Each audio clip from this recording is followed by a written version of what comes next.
I am so excited for today's guest. We are catching up with Chris McKenna of Protect Young Eyes, a nonprofit dedicated to helping create safer digital spaces for kids. Chris has been a friend of Bark and mine for years, and we've worked together on so many projects to help keep kids safe online.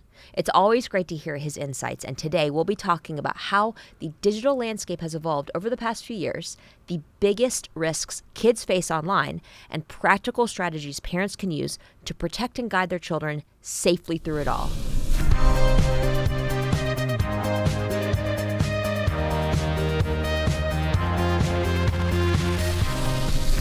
Chris McKenna in the house. Here. Oh. So happy. Oh my gosh. Let's just hang out for a while. Yeah, that sounds great.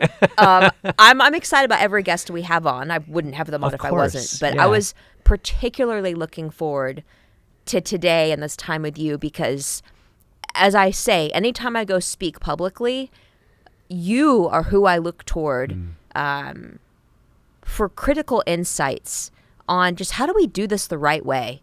How do we be thoughtful about this? You have been on the inside with the biggest players. Yeah. And we're going to get into all of that. Yeah, so right. I'm so glad you're here. Yeah, same. I feel the same. It's awesome. Woo! Yeah. All the good vibes in this room. Despite some heavy stuff that we encounter every day. Every day. Right. So before we get into some of the really, really nitty gritty, for anybody who doesn't know, which is insane if they don't, but tell us your story. Sure. The story behind Protect Young Eyes, how it came to be. Right. Yeah, and it's so cool that with Bark, we kind of all started about the same time. Yes. It's this 10-year sort of thing, and so we've been walking alongside each other. We've seen this evolution, and this is not what I'm supposed to be doing. Is this what you're supposed to be doing, Titania? I had no idea. I'm supposed to be a partner at Ernst & Young right now. Right. It couldn't be more different than what I'm doing. What's a CPA doing as a tech safety, right? So I love it. Well, and I look back and I just see how things have kind of woven themselves together. Mm-hmm. Funny how that works sometimes. Mm-hmm.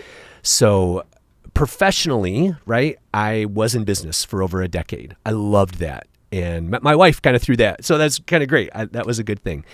But I felt a call to work with young people. And that's what I did. In 2009, I left a full-time career with Ernst & Young, where I was a business consultant, and I went into student ministry because they're identical, right? They're exactly the same. Totally. But I watched and us. pay the same. Well, no, exactly. Just move the decimal. It's God's math. It's all good. But that was from 2009 to 2016. If you think about, we're talking about the changes we've observed in the 10 years that Bark and Protect Young Eyes have existed. Between 2009 and 2016, that's when we gave the internet to kids. Mm-hmm. I always point to 2012 because that was when I started noticing kids bringing iPhone 5s to church. The inflection point. Right. I had boxes of hoodies, coats, and Bibles that were left behind at every youth group meeting, but I never had an iPhone. It became their prized possession. Yeah. So there was something different about this, and that freaked me out, what it was doing. And so the reason it freaked me out, right, is because I was exposed to pornography at a very young age, right? I've explored this with you through Childhood 2.0 and kind of talking through that whole story, so not to rehash all of it. But I came through that, right? That led to adult compulsive use of pornography, and I was able to work through all of that and come free from that. And then a decade later, I watched us put that monster in kids' pockets, right?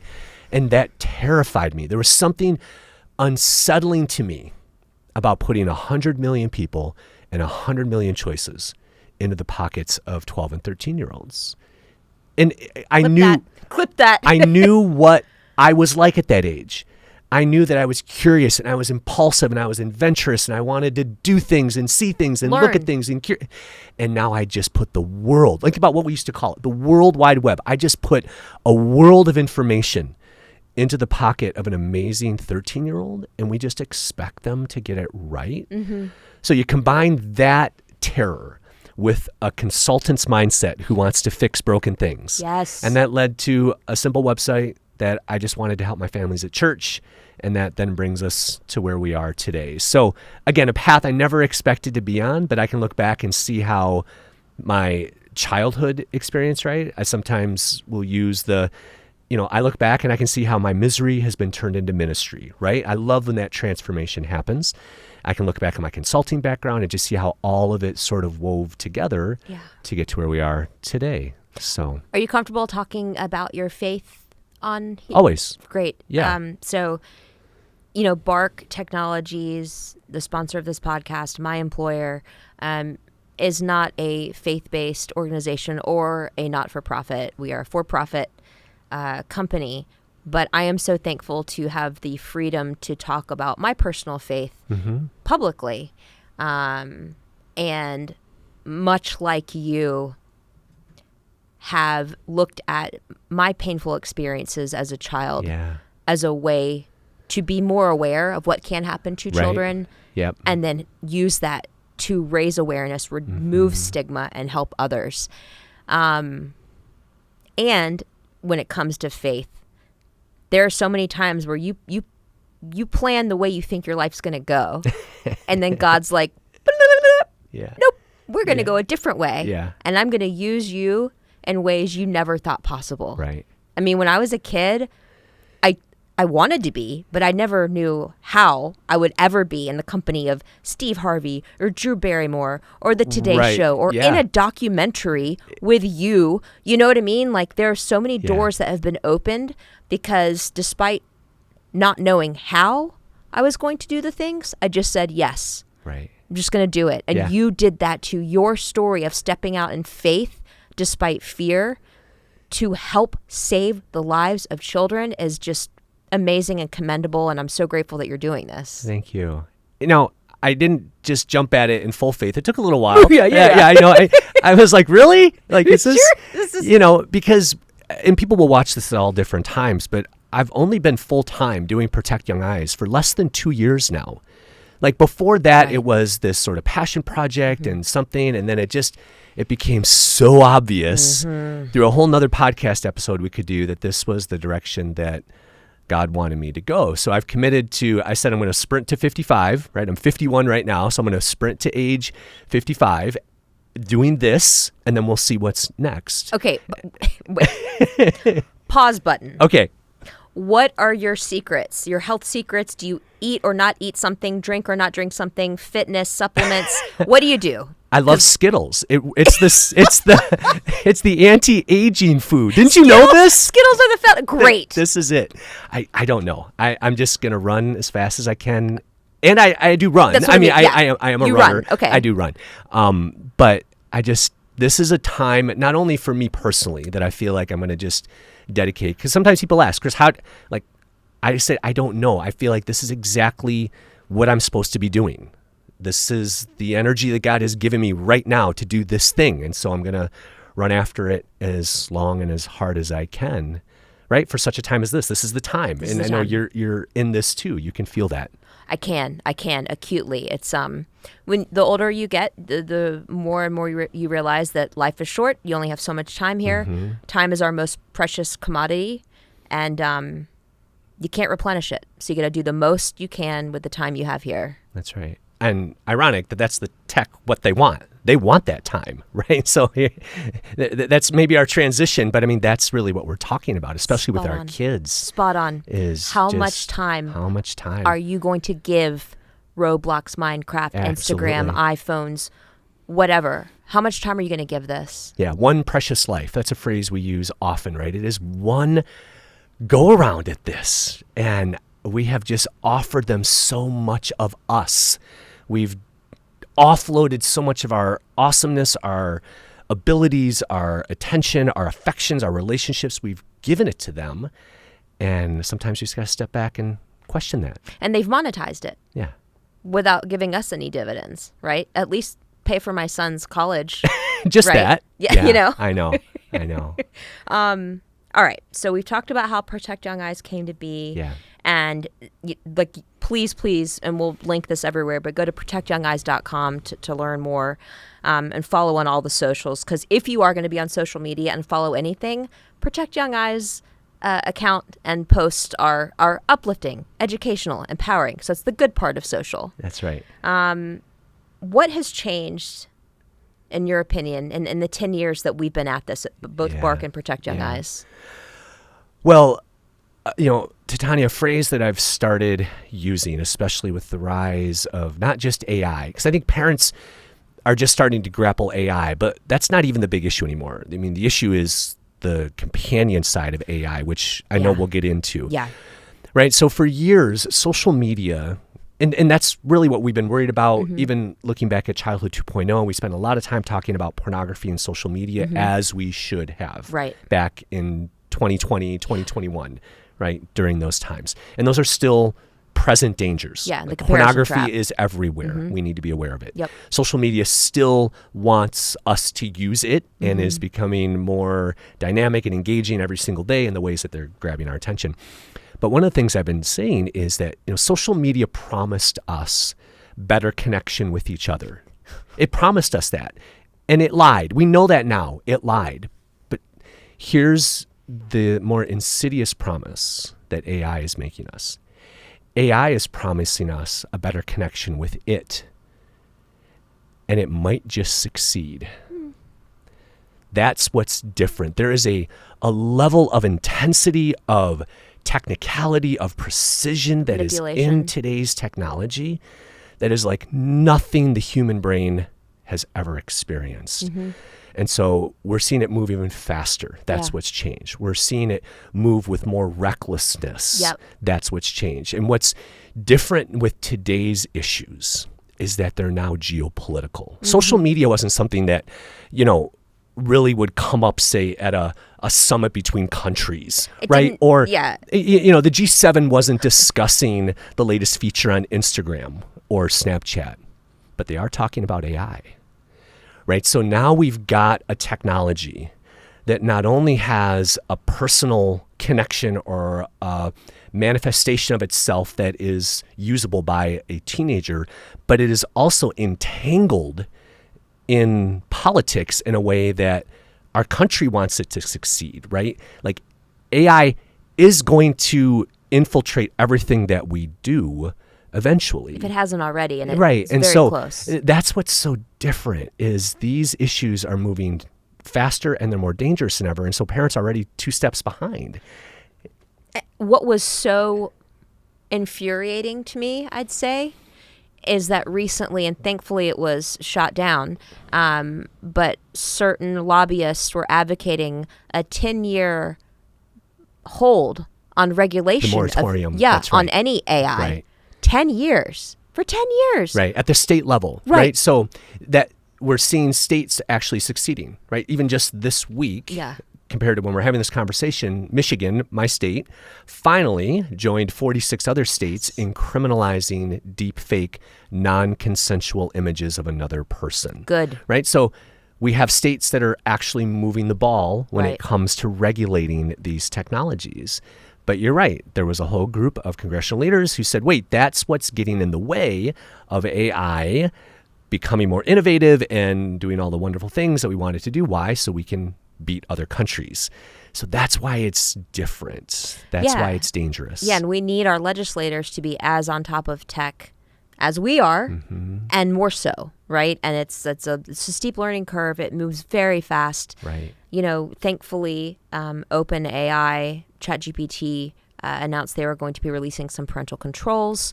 Unfortunately, on the heels of a child dying by suicide who was leaning on it for companionship. And so there's a lot to cover. I feel like we've gotten pretty heady. And I can understand how this can all be so overwhelming for a parent who's just like, I'm just trying to figure out how much screen time, and what parental controls and filters and the internet that's coming to my home and iPhone versus Android. So we're gonna go back to a more simple place right now because there's a lot going on and it's really easy to get overwhelmed.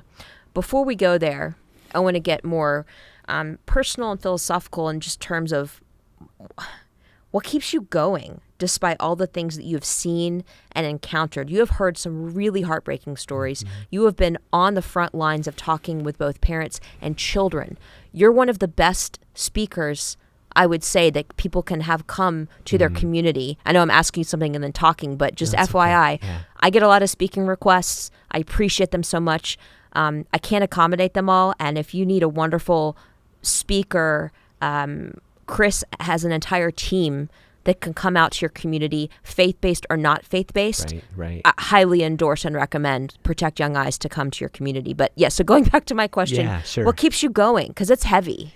It is. And this is where I think, and you referred to this earlier, how your personal experiences not only give you credibility when talking to others, but it's a motivator. Yeah. Because you've seen the transformation in you, and you have a good heart, and you want to see that transformation in others. Yes. So I think that's a part of it for me, right? I've seen the power of transformation. I've seen the power in me and others to come through some of these digital issues.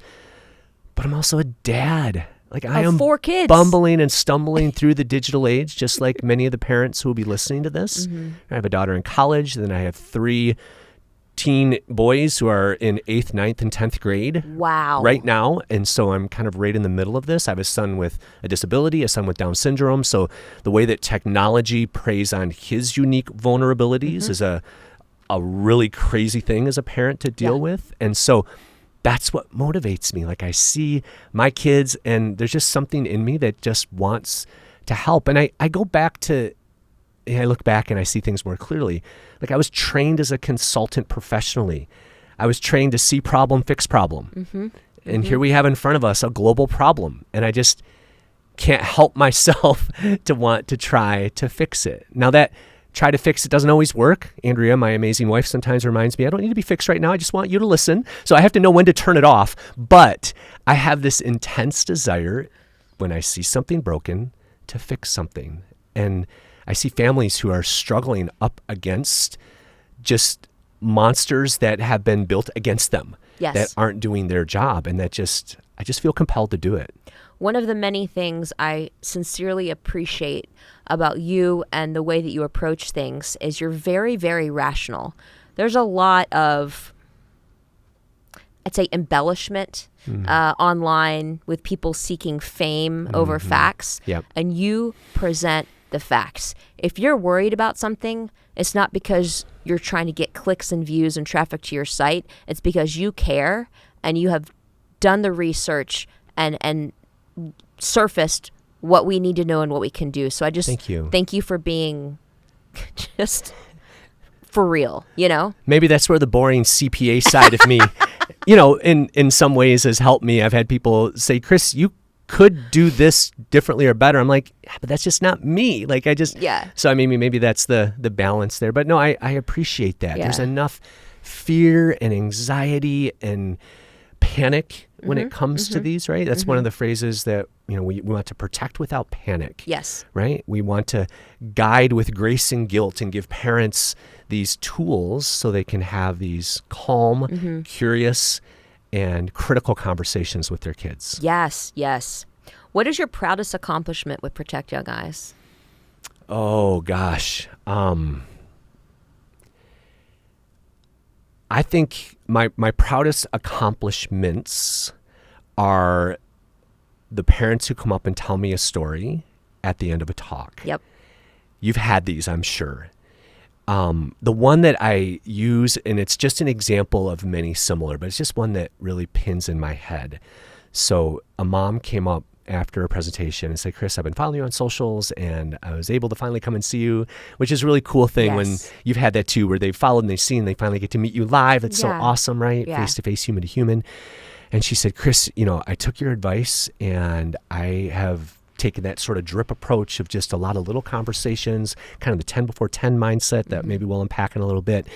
And I was stirring soup in the kitchen. Like, this is a story she told me. I was stirring soup in the kitchen. My kids weren't even looking at me. I was just in there. His daughter and 2 sons were, and she just said, hey guys, if you ever see anything that makes you uncomfortable, anything that makes you go, I just want you to know you can tell me. You can always tell me. And she just kept on stirring soup. Like, not even sure if they heard her, right? They didn't applaud or anything. It wasn't like, thanks, Mom. You're the best. Yeah. And then she said 2 weeks later, because she would put her kids to bed at night, and it was her daughter who was a tween kind of age. And Mom tucked her in and then went to leave. And she grabbed Mom's arm and said, Mom, you said I could tell you anything, right? And that's the one story that is an example of many like it, where it was the power of a mom who listened and then just put put it out there. And what that did to make her daughter comfortable to tell her something that she had seen on a Chromebook there at home, like that's it.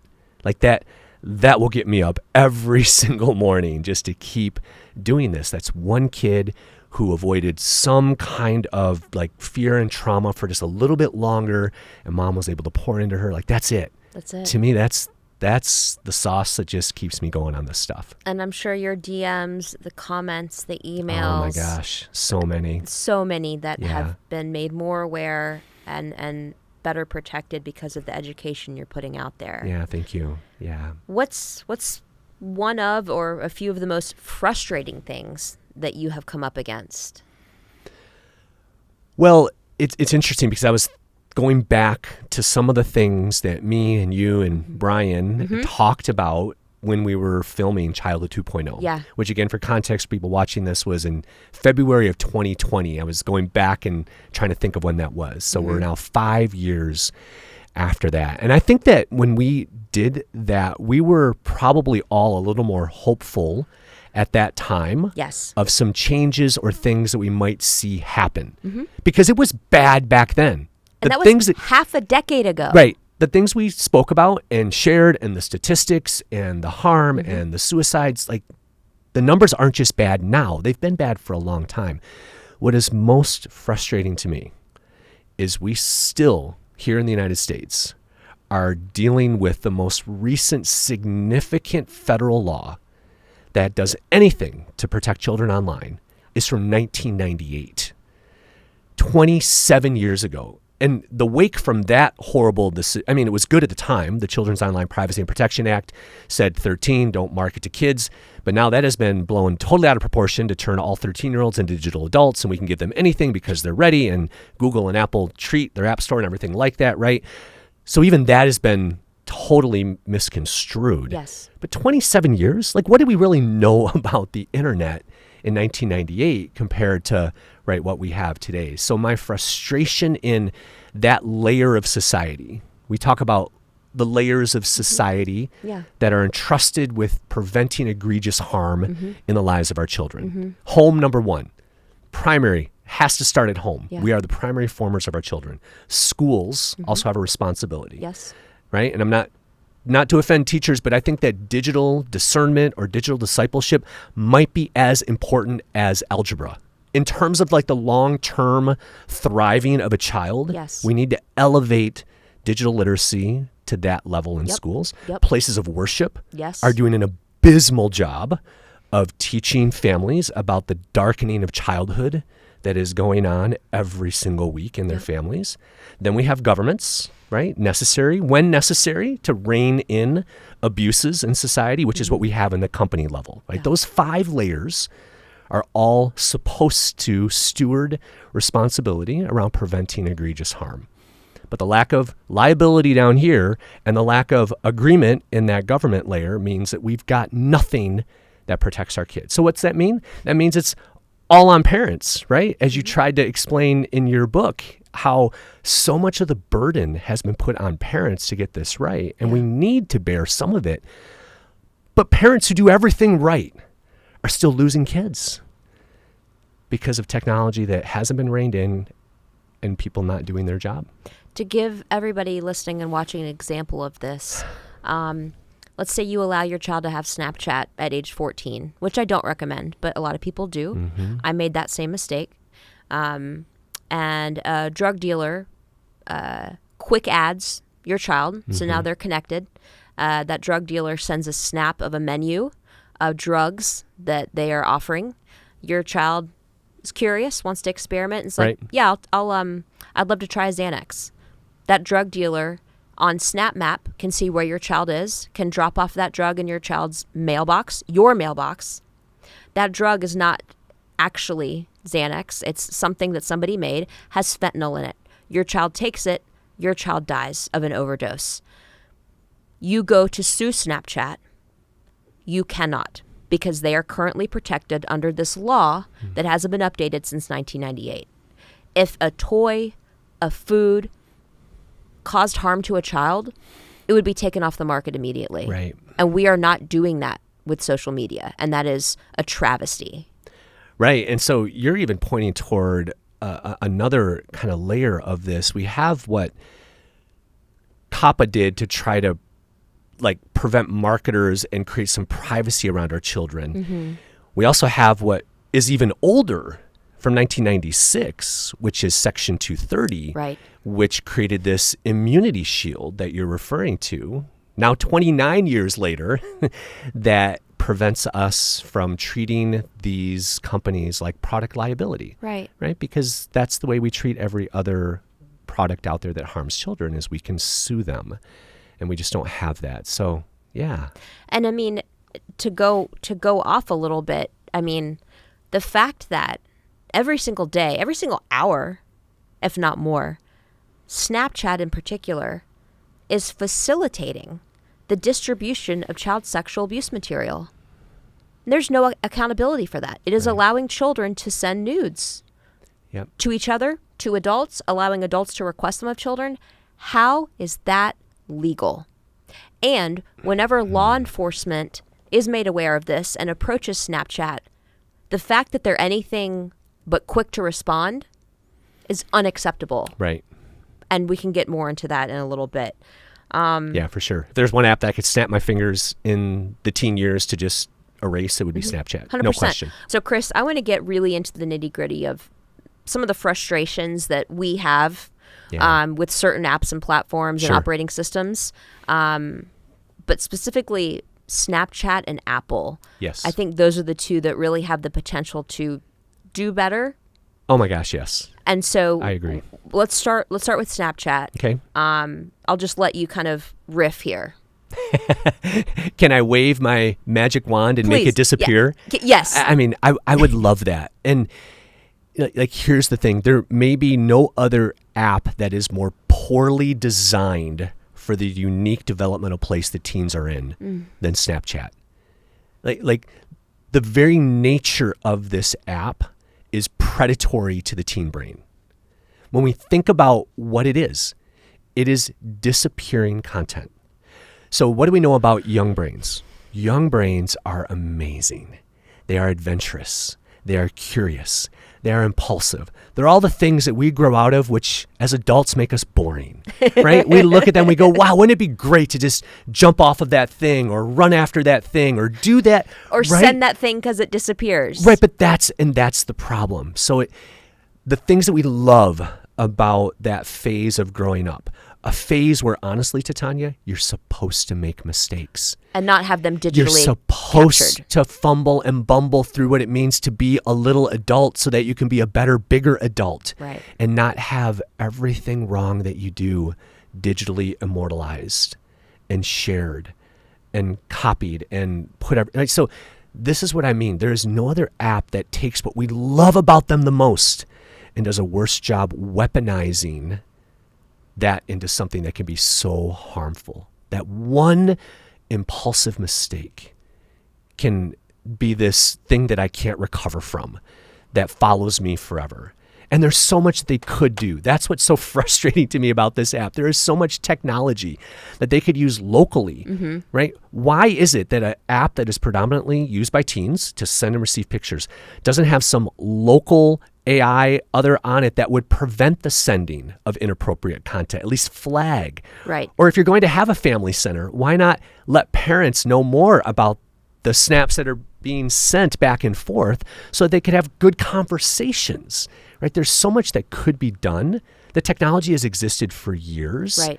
and yet they won't do it. And they know these things about the teen brain. It frustrates me. I mean, the Snap Streak was created with the teen brain in mind. It was created knowing that teenagers will worry about the rupture of digital credibility that I have with my friends if I break the streak. Why? Because as a teen, I don't want to be in bad relationship with others. I crave connection with others. They know a lot about the young brain, and yet they persist in having features that are hurting those brains in ways that are totally preventable. Manipulative. And if the Bark phone can prevent the digital capture and or sending of nude imagery and video of children, Snapchat can do it. Apple can do it. That's right. And there's no reason why don't you do that? Well, and this is where I'll give a little bit of thank you to Apple for some things that they have done. Okay. Right? So iOS 26 coming down the path here now will start to do some things by default for all minors. The communication safety features. Safety features, right? That will allow some blurring, which is great. Wonderful. That technology has been around for a long time. And we're thankful, right, that they're doing that. This is simple. Right. Any app could do this. Yeah. Now, and I saw a recent screenshot that, and some, I guess, text that said, if a child wants to unblur the nude despite the warning that pops up, they'll need the screen time passcode. That's right. Great development as well. That's right. That's right, because there's been some, we'll call them parental suggestions, not parental controls. Right. Parental control implies that I, as a parent, can control this thing. Right. But there have been plenty of parental suggestions released in different platforms or devices over the years that could simply be toggled off, or that I could just click through and ignore. Right. And so I love that this one actually allows a parent who's using screen time, assuming it's not bugging out for some reason, but who's using screen time, that they can actually control that. That's good. Yeah. Right? That's an example, a very simple thing that could be used by all the different social media platforms that kids love. Yeah. So I don't even know how to ask this, but would you now recommend an iPhone as a safer phone for kids? Are they now up to the level of the Bark phone and others in the space? Oh, heck no. And we didn't script that, but I mean, come on. I know, checking. Right? You're like, don't get too positive there, McKenna. No, but I do want to, right? I am glad for some things. Yes. But we are nowhere near the spot that we need to be, because on the most locked down iPhone, I could show you 10 different ways that I could pull up Pornhub, and I could do it on the Bible app right now. So it's like these kinds of things that are still present in a device that was not designed for kids. So even on, there are parents that are like, I'm a diehard Apple. I'm going to give my kid this locked down, super parental controlled iPhone under guided access. Is that even? Guided access is good. It's actually one of the more underutilized but great features on an iPhone, where if I, as a mom, I'll just use the example, which I see more frequently. Right. You hand your phone to the kid to keep them occupied about something. Guided access should be what you use all of the time. 100%. Now, I will also say that's mostly necessary because too many parent phones don't also have filters on them. Exactly. Every single digital device in every single home needs to be tuned in a way that it does no harm to the most vulnerable human in the house. That's the way every device should be used. So if I'm a parent, I'm a dad, I'm a mom, I'm whoever. I also get this question all the time from parents who have kids who come back from college, right? They're now home for the summer, or they move back in. They boomerang back. That happens all the time. Chris, what should the digital rules be for my 23-year-old son who's living in the basement? And my first question is always, do they have younger brothers or sisters? Right? Because whatever his device has or doesn't have must do no harm to that youngest brother or sister. And I don't always use age either. That's why I specifically said most vulnerable, right? So I have a 15-year-old son who is not the youngest son in my house, who has the executive function of a 7-year-old in his Down syndrome brain, who has intense curiosities about everything, almost zero impulse control, especially if it has to do with One Direction. But anyway, so I have to make sure that every digital device in our house, even mine, does no harm to Grant. Right? So this is the mindset that guided access, I know that was your original question, but it kind of just took me down a path of, as parents, we have to remember that everything connected to the internet is connected to 100 million people and 100 million choices. And our curious kids sometimes get a hold of them, and we have to stop that. Absolutely. Because, just to address any of the naysayers or whatever people out there who are like, okay, Titania, of course you're going to say Apple isn't for kids because you work at a company, get paid for a company that makes a smartphone and a smartwatch for kids, so you are incentivized to promote your own product. You're right. You're not wrong. But on the flip side, I'm a human, I'm a mother, and I could work at a variety of companies. I choose to work at Bark because I feel it is the best. And I also like to have other people chime in on the Apple versus any other device for kids debate, because you don't have to take my word for it. You can take Chris's word for it or any other There's human. a lot of us out there. There's a lot of people who don't work for Bark Yeah. and will say Apple is not the best choice for your child's first tech. No, not. I have another 15-year-old twins who are very different, right? Yeah. One with Downs, one without. And they're almost 16. And so my other son does have an old Protect Young Eyes test iPhone, right, that I used in my office for a lot of years to test different things. That's what he has. But that's after coming through a watch for kids. It's after coming through a phone for kids. And that was now his third sort of step here. Right. Right. And my 13-year-old is kind of going through those steps right now. He had a watch. He now, as an 8th grader, has the Bark phone. We're about a week into that, and it's going great. Awesome. And this is a part of the training, right? This is a part of him stepping toward that. But here's the thing. I'm not going to automatically give him one at the same age that I gave Cole one, because every kid's a little bit different. That's right.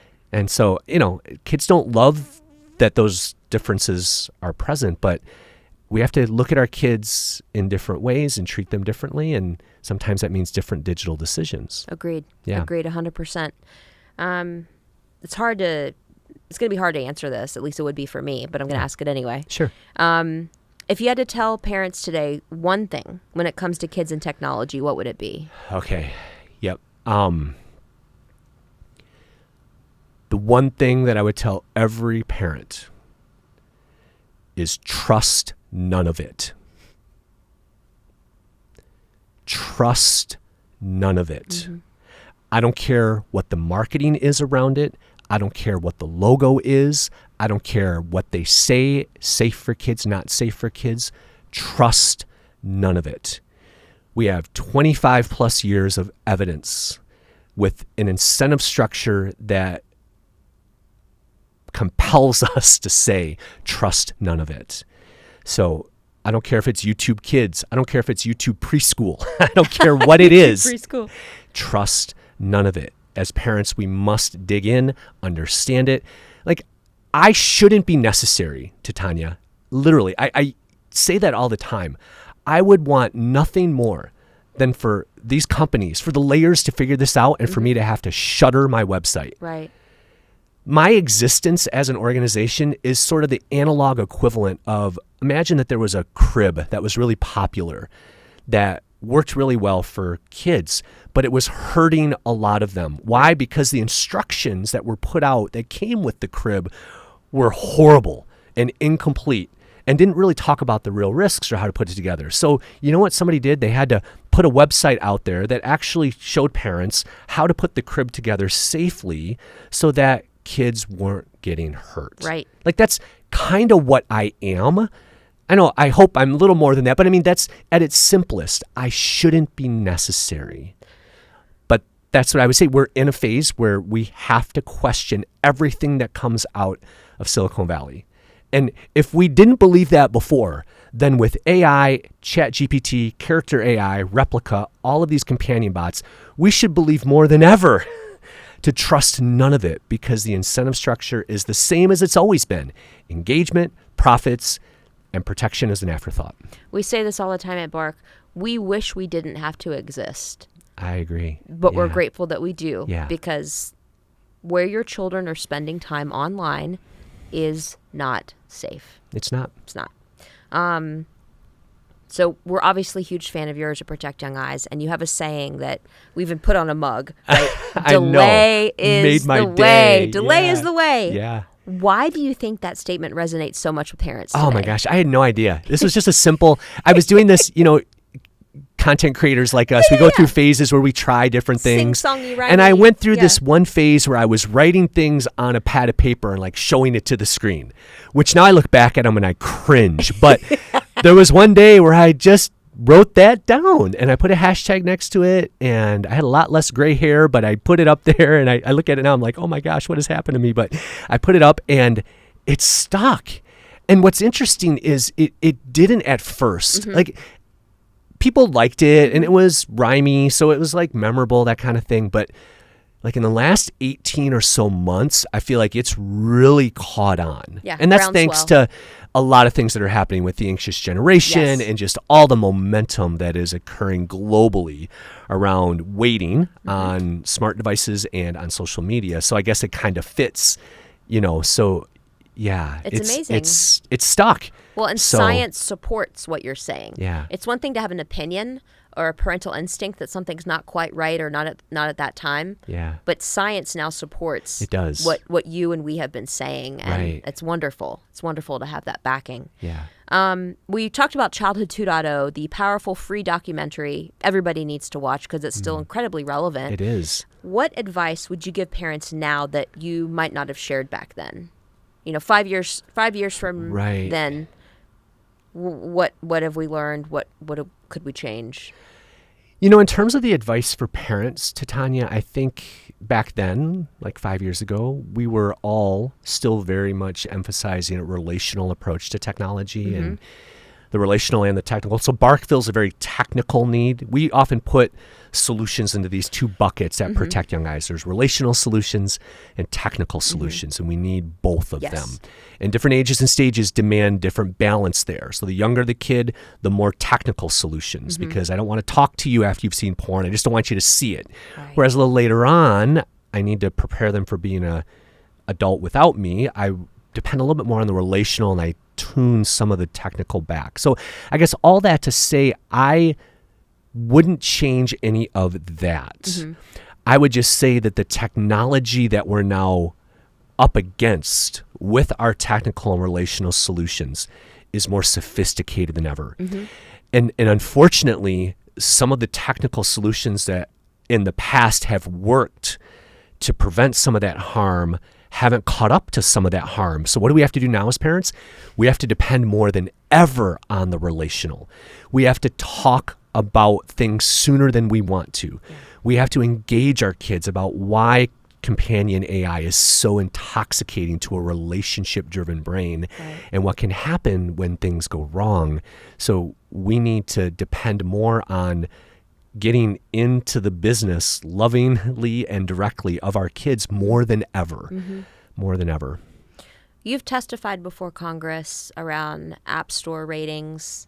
You've been in important rooms with important people. You've had a lot of influence on making this world a safer digital space for kids.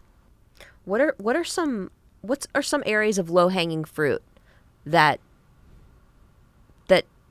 if companies could just implement would make it a safer place for kids online? Sure.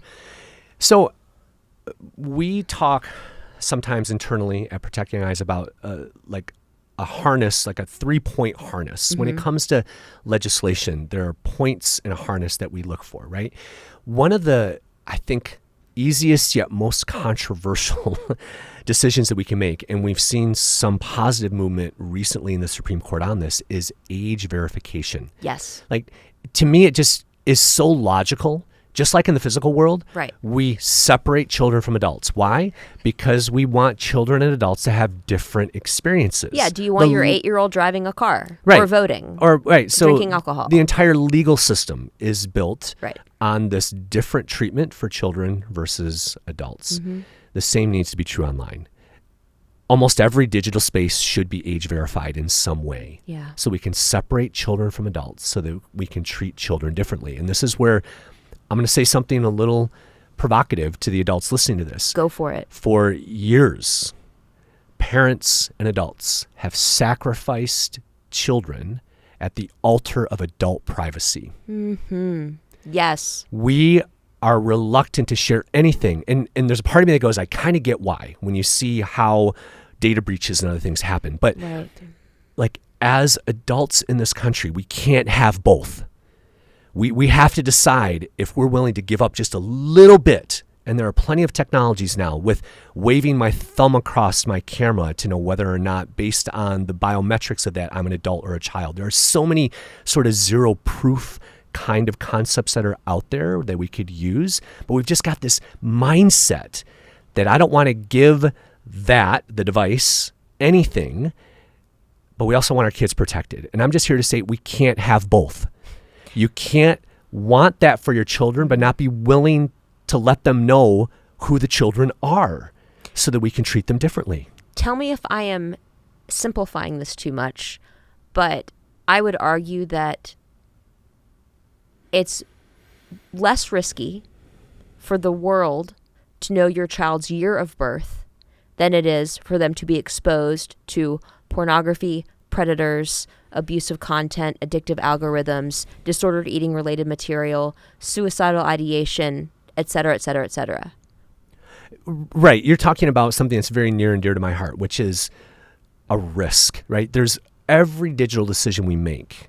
This is my mindset going back to my consulting days with E&Y. I was a risk consultant. Like that was my job, was to help businesses mitigate risk. Right. So you're referring to looking at this balance, right? Is there a greater risk that harm could come to my child because they know that my child was born in I was aging myself for a minute there. 2013 or something. Versus just sending them loose in YouTube unrestricted, where they could experience trauma or all the things you described. And to me, that's a no-brainer. I mean, it's a no-brainer. So I know you weren't trying to lead me to that, but I mean, I would offer as just a response for any parent, look at the balance of risk. And not just right now, but like long term for the life of your child. What are the things they're going to remember and think about? Some of these traumas are sticky.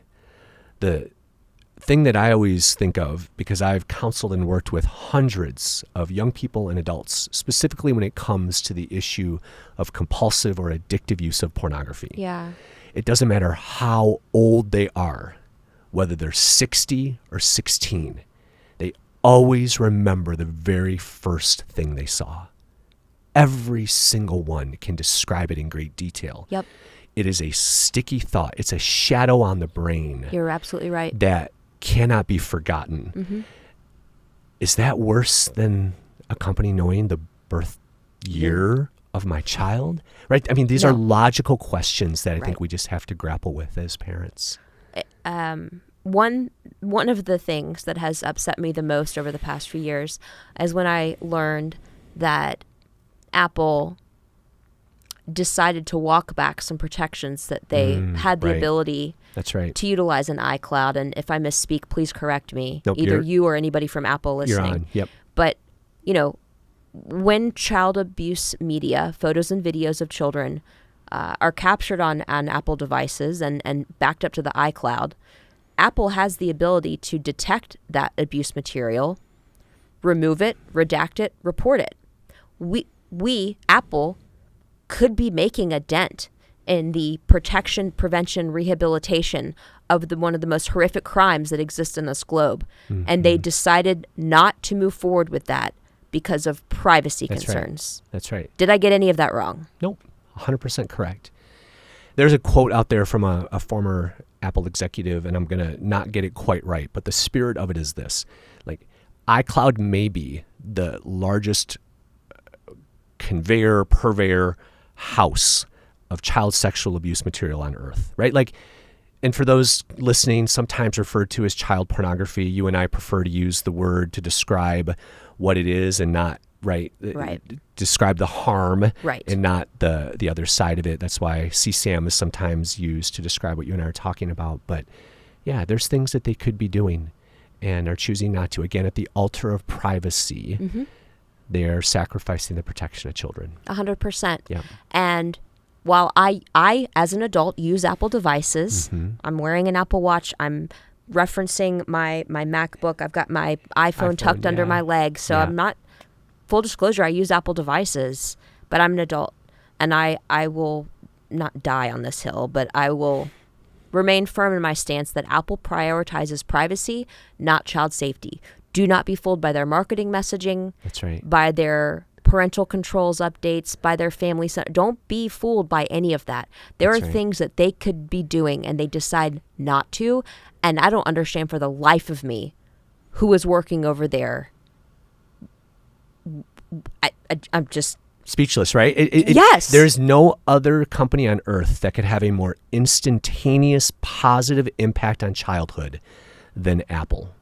87% of American teens have an iPhone. They could make, a software engineer could spend a Saturday morning over coffee for about 4 hours, making some of the changes that you and I have listed off in different posts many times that would radically improve the state of our kids online. Right. And they choose not to. And Apple is welcome to have us as consumers as we get a little bit older. But please, I'm not going to continue to beg them. You know, I mean, that's why our amazing team created our own smartphone, because we tried for years. We couldn't rely on Apple. So we had to make a safer smartphone and a safer smartwatch for kids ourselves. So, and if I could, this is a part of kind of going back to the laws that we're up against a little bit, for just a minute, to connect the two together here. There's a part of something that happened in the 1990s that is actually influencing this conversation right now. Yeah. So a part of that sort of CDA 230 liability protection, the part of that a lot of people don't realize is there's actually a requirement in CDA 230 that companies who are going to allow this kind of content have to also allow companies like yours to monitor so that parents have options. And that's the part that has never been enforced, which is why I love Sammy's Law and others, right, that are out there. And I know Bark has supported it independent. I support it. I think it's great. Why? Because if these platforms are going to not make some of these common sense decisions, then we should be able to have tools that let us know when things are going down the wrong path. So, exactly. It's like, why release a car without seatbelts?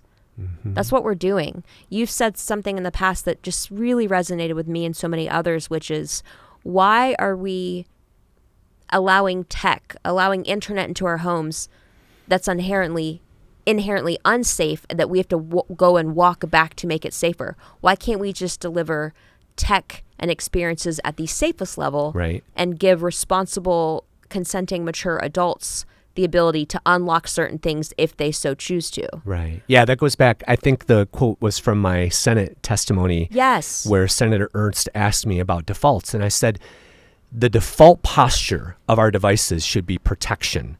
I should have to hunt for exploitation. Right. I should have to hunt for how to make this thing hurt me.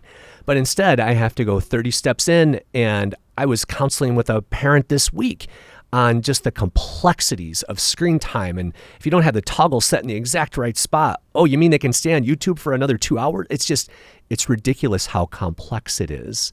It doesn't have to be that way. Nothing else in all the ecosystem that you're talking about, your watch and your MacBook and your iPhone, everything else in the Apple ecosystem is beautiful and elegant and flows. And the user experience is so engaging.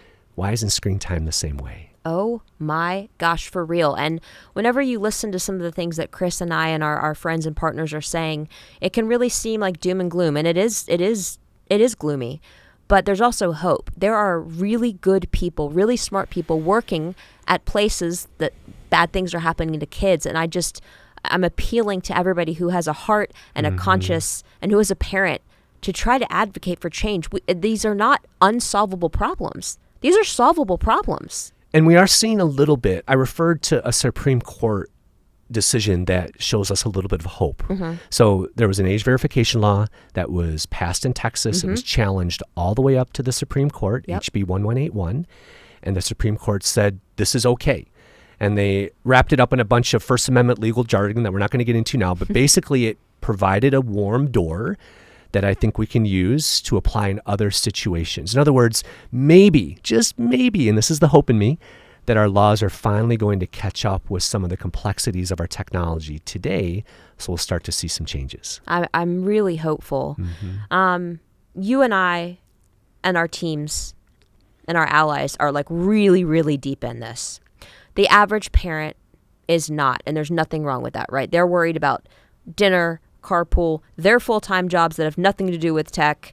So many things, right? There's so many things to worry about in life. Right. And if they're just like, what can you give me some easy steps? Like what are a few things I can do today just to help change the trajectory of my child's safety. I always say no connected tech in the bedrooms or behind closed doors. Yeah, super That's simple. an easy, free thing. That's You don't easy. need an app. You don't have to pay any money. Just Yeah. no connected tech in the bedrooms or behind closed doors. What are some of those other things to give parents just a little bit of hope Yeah. for they can do this? They can do this. Yeah. So I think there's a power in simple repeated phrases. So and I know Bark too, like they're just simple repeated phrases that I want parents just to infuse into childhood. Okay. Like never a bad time. Like just tell a kid as often as you can, hey, there's never a bad time. Whether it's a real world or a digital world thing, there's never a bad time. And to take that one step further, then practice that thing. And that's a simple thing that I think we forget as parents. And I know we're busy already, but please just find 5 minutes with your child to practice the thing that you want them to do.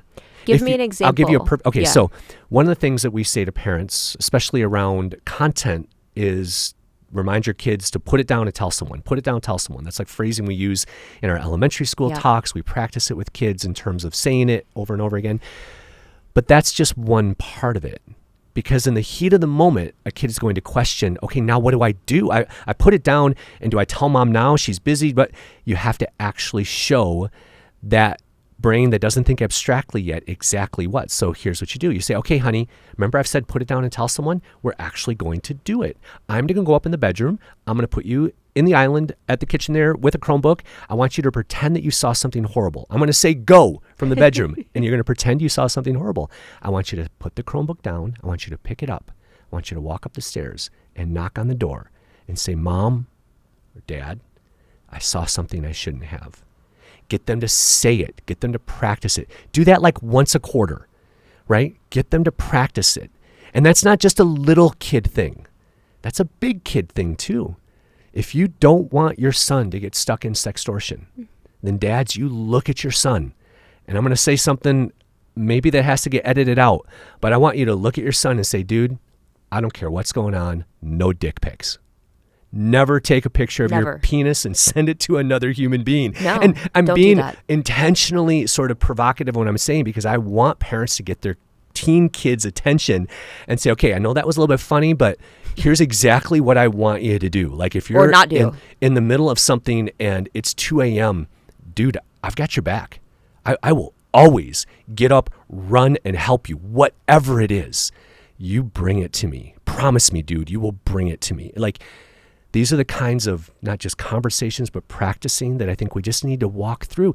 We do this with everything else, whether it's athletics, whether it's hunter safety, stop, drop, whether and roll. It's learning how to, drive a boat or a jet ski. We do this with everything in the physical world. It stands to reason that in the heat of an emotional moment, that middle part of the brain that is just on fire, they would give them enough tools in the front of the brain to help them know what to do, like shooting free throws, like swinging a bat. It's that front practice part that needs to override in that moment. That won't happen without us. You're right. That's we have so to do important. So important. Protect Young Eyes does so much. It's not only you have an entire team.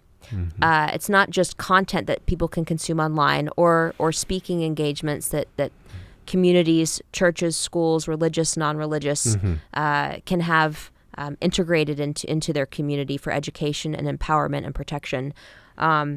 What all does your team do? What can they do? A. And then I'm going to ask, how can we support you? But let's go with A. Okay. Yeah. I don't know what they're doing today. I've been hanging out with you all day. So no, I'll ask them when I get back. No. And we're a handful of small folks, a small team of folks here. Not small, they're tall, but we're, a team of about 5 or 6 people that travel the country, that we have that specialize in different ages and stages. I got a couple of young guys who speak a lot to students and do a really good job of that. But we also, it's the layers, right? So it's the content for parents, on demand, video, learn at home, self-service on the website, just like with Bark's website, or just find if you need. But if you want to bring us into your community at that school level, great. We have curriculum for schools, that digital discipleship. Right now, it's a faith-based curriculum that's going to be crafted for public schools also. Awesome. But it includes teachings around fake news and deep fakes and soon about AI and companion bots, all these things, right? Because we need to be teaching at that school level. So that's a big part of what we do also. And one of the things that I'm putting on more often, this consulting hat of mine, is I'm working with multiple schools to move toward a phone-free policy. Yes. Right? I'm helping entire dioceses and districts craft policies, a suite of tech policies around acceptable use, not just for the students, but every coach, every educator, every volunteer needs to sign an acceptable use agreement with the school. Do school policies include information around academic integrity and use of AI? Right, so that kind of nerdy CPA policy side. I actually like writing policies. I know that makes me really weird, but that consulting side, right? I know, but to come in and actually sort of change the culture of an organization, that is something that I'm jumping into and I really enjoy doing. So again, it comes back to sometimes I refer to technology as a wicked problem. Like the world has wicked problems. That's a phrase in society. Pollution, climate change, racism, poverty. These are wicked problems. And the only way, they're often unsolvable, but the only way to solve them is by multiple stakeholders all rowing in the same direction. Like that's the only way. And so our goal is to have something in each of those layers so that we can be rowing, because I think that's the only way to overcome what we have in front of us. I 100% agree with you. If you want to support the work of Protect Young Eyes, what do you do? What should everybody listening and watching do? Well, I mean, please just come visit us and find the path that you need to follow. So it's the simple, come to the website, just type Protect Young Eyes into anything, even into ChatGPT if you want, it'll give you links. Right. But on socials, the same. We give away, in fact, I'm told too much, but we give away a ton of just free good information. Yes. Right? Whether it's through our posts on social media to use it for as much good as possible, or through our website so that parents can self-serve. So just come and visit and then ask the question if you've got it. So what we did a couple of years ago is we released something called The Table. So The Table is our private parent community. If you need that extra help, if you thought, Chris, I don't even know where my router is, let alone how to fix it. And you want to talk to Abby, who works part-time on my team. She's an amazing mom who loves technology and knows how to explain things really well. She's the community care person for Protect Young Eyes. So if you need that Geek Squad-like support, then come to The Table and you can get that help there. So whether it's self-help, whether it's watch a course, whether it's come to a presentation, or you just need, how do I talk to my kid about this thing, then The Table is there for that. Can the general public donate to Protect Young Eyes to help fuel operations? Yes. Okay. And if anybody has that interest, I'd be happy to send them information about how to do that. Because we're actually two entities. There's a for-profit side, and then there's a nonprofit side that works with students, that works on the advocacy side, that works with legislators. I'm a consultant for state-level legislators who want to know how to craft policy that works. Right? So that is something that can be donated toward. Awesome. Well, Protect Young Eyes. Google those 3 words, protectyoungeyes.com. Chris McKenna, founder, dad of 4, amazing advocate. You are impacting this world more than I think you might know, because you're so humble, and I'm just so grateful for you. Thank you. The feeling is mutual, Titania, truly.